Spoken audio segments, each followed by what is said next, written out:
Punjabi radio USA ਪੇਸ਼ ਕਰਦਾ ਹੈ ਅੱਜ ਦਾ ਦਿਨ ਸਿੱਖ ਇਤਿਹਾਸ ਵਿੱਚ।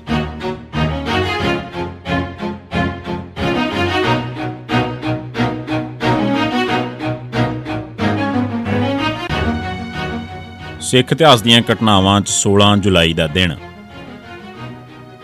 1871 ਕੂਕਿਆਂ ਨੇ ਬੁੱਚੜ ਕਤਲ ਕੀਤੇ।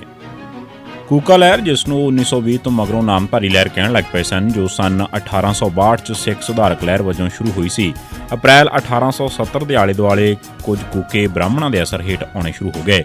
ਕੂਕਿਆਂ 'ਚ ਸ਼ਾਮਲ ਹੋਏ ਵੈਸ਼ਨੂ ਧੜੇ ਨੇ ਛੇਤੀ ਹੀ ਵੈਸ਼ਨੂ ਪ੍ਰਚਾਰ ਵੀ ਸ਼ੁਰੂ ਕਰ ਦਿੱਤਾ। ਸਮਾਧਾਂ ਢਾਉਣ ਨਾਲ ਨਾਰਾਜ਼ ਹੋਏ ਹਿੰਦੂਆਂ ਨੇ ਕੂਕਿਆਂ ਦਾ ਰਾਹ ਬਦਲਣ ਵਾਸਤੇ ਉਹਨਾਂ ਨੂੰ ਵੈਸ਼ਨੂ ਧਰਮ ਨਾਲ ਜੋੜਨ ਵਾਸਤੇ ਇੱਕ ਨਵਾਂ ਭੈਂਤੜਾ ਸ਼ੁਰੂ ਕੀਤਾ। ਉਹਨਾਂ ਨੇ ਇਹਨਾਂ ਨੂੰ ਮੁਸਲਿਮ ਵਿਰੋਧੀ ਲਹਿਰ ਵੱਲ ਤੋਰ ਦਿੱਤਾ। ਅਜੇ ਕੁਝ ਚਿਰ ਪਹਿਲਾਂ ਹੀ ਅੰਗਰੇਜ਼ਾਂ ਨੇ ਅੰਮ੍ਰਿਤਸਰ 'ਚ ਇੱਕ ਬੁੱਚੜਖਾਨਾ ਖੋਲ੍ਹਿਆ ਸੀ, ਜਿੱਥੇ ਹੋਰ ਜਾਨਵਰਾਂ ਦੇ ਨਾਲ ਗਊਆਂ ਵੀ ਮਾਰੀਆਂ ਜਾਂਦੀਆਂ ਸਨ। ਸਿੱਖ ਧਰਮ 'ਚ ਗਊ ਪਵਿੱਤਰ ਜਾਨਵਰ ਨਹੀਂ ਹੈ, ਇਸ ਕਰਕੇ ਇਸ ਨੂੰ ਮਾਰਨ ਜਾਂ ਨਾ ਮਾਰਨ ਦਾ ਸਿੱਖ ਧਰਮ ਨਾਲ ਕੋਈ ਸੰਬੰਧ ਨਹੀਂ। ਪਰ ਚਲਾਕ ਬ੍ਰਾਹਮਣਾਂ ਨੇ ਕੂਕਿਆਂ ਨੂੰ ਇਸ ਗਊ ਰੱਖਿਅਕ ਸਿੱਖ ਵਿਰੋਧੀ ਕਾਰਵਾਈ ਨਾਲ ਧੋਰ ਲਿਆ। ਬ੍ਰਾਹਮਣਾਂ ਨੇ ਕੂਕਿਆਂ ਨੂੰ ਵਰਗਲਾ ਕੇ ਇਸ ਬੁੱਚੜਖਾਨੇ ਦੀ ਵਿਰੋਧਤਾ ਸ਼ੁਰੂ ਕਰਵਾ ਦਿੱਤੀ। ਇਸ ਭੜਕਾਟ ਹੇਠ ਕੁਝ ਕੂਕਿਆਂ ਨੇ 14 ਜੂਨ 1870 ਦੇ ਦਿਨ ਅੰਮ੍ਰਿਤਸਰ ਦੇ ਬੁੱਚੜਖਾਨੇ ਤੇ ਹਮਲਾ ਕਰਕੇ ਕੁਝ ਬੁੱਚੜ ਮਾਰ ਦਿੱਤੇ। ਉਹ ਇਹ ਐਕਸ਼ਨ ਕਰਕੇ ਚੁੱਪਚਾਪ ਨਿਕਲ ਗਏ ਤੇ ਸਰਕਾਰ ਨੂੰ ਇਨ੍ਹਾਂ ਕਾਤਲਾਂ ਦੀ ਸ਼ਨਾਖਤ ਵੀ ਨਾ ਹੋ ਸਕੀ। ਇਸ ਮਗਰੋਂ 16 ਜੁਲਾਈ 1871 ਦੇ ਦਿਨ ਕੂਕਿਆਂ ਨੇ ਰਾਏਕੋਟ 'ਚ ਇੱਕ ਬੁੱਚੜਖਾਨੇ ਤੇ ਹਮਲਾ ਕੀਤਾ ਤੇ ਕੁਝ ਬੁੱਚੜ ਕਤਲ ਕੀਤੇ। ਇਹਨਾਂ ਕੂਕਿਆਂ 'ਚੋਂ ਮੰਗਲ ਸਿੰਘ, ਮਸਤਾਨ ਸਿੰਘ, ਸੁਰਮੁਖ ਸਿੰਘ, ਗੁਲਾਬ ਸਿੰਘ ਤੇ ਕਈ ਹੋਰ ਫੜੇ ਗਏ। ਗੁਲਾਬ ਸਿੰਘ ਸਰਕਾਰੀ ਗਵਾਹ ਬਣ ਗਿਆ। ਉਸਨੇ ਅੰਮ੍ਰਿਤਸਰ ਦੇ ਬੁੱਚੜਾਂ ਦੇ ਕਾਤਲਾਂ ਦੇ ਨਾਮ ਹੀ ਦੱਸ ਦਿੱਤੇ। ਇਹਨਾਂ ਸਾਰਿਆਂ ਤੇ ਮੁਕੱਦਮਾ ਚਲਾਇਆ ਗਿਆ ਤੇ ਬੁੱਚੜਾਂ ਦੇ ਕਾਤਲ ਕੂਕਿਆਂ ਨੂੰ ਫਾਂਸੀ ਦੇ ਦਿੱਤੀ ਗਈ। ਇਸ ਮਗਰੋਂ ਕੂਕਿਆਂ ਦੀਆਂ ਕਾਰਵਾਈਆਂ ਇੱਕ ਵਾਰ ਫਿਰ ਰੁਕ ਗਈਆਂ।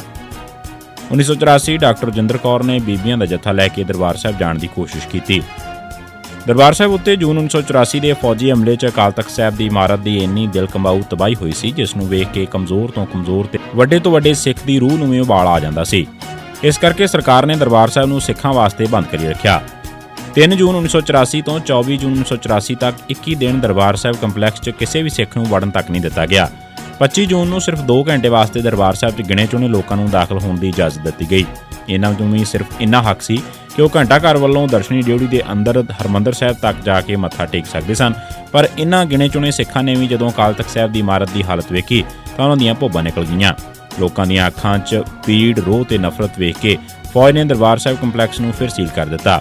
ਇਸ ਤੇ 16 ਜੁਲਾਈ 1984 ਦੇ ਦਿਨ ਡਾਕਟਰ ਰਜਿੰਦਰ ਕੌਰ ਨੇ ਬੀਬੀਆਂ ਦਾ ਇੱਕ ਜੱਥਾ ਲੈ ਕੇ ਦਰਬਾਰ ਸਾਹਿਬ ਜਾਣ ਦੀ ਕੋਸ਼ਿਸ਼ ਕੀਤੀ, ਪਰ ਪੁਲਿਸ ਨੇ ਇਹਨਾਂ ਨੂੰ ਰਸਤੇ 'ਚ ਹੀ ਗ੍ਰਿਫਤਾਰ ਕਰ ਲਿਆ। 1985 ਲੌਂਗੋਵਾਲ ਨੇ ਰਾਜੀਵ ਨੂੰ ਪੰਜਾਬ ਮਸਲੇ ਦੇ ਹੱਲ ਵਾਸਤੇ ਖੱਤ ਲਿਖਿਆ।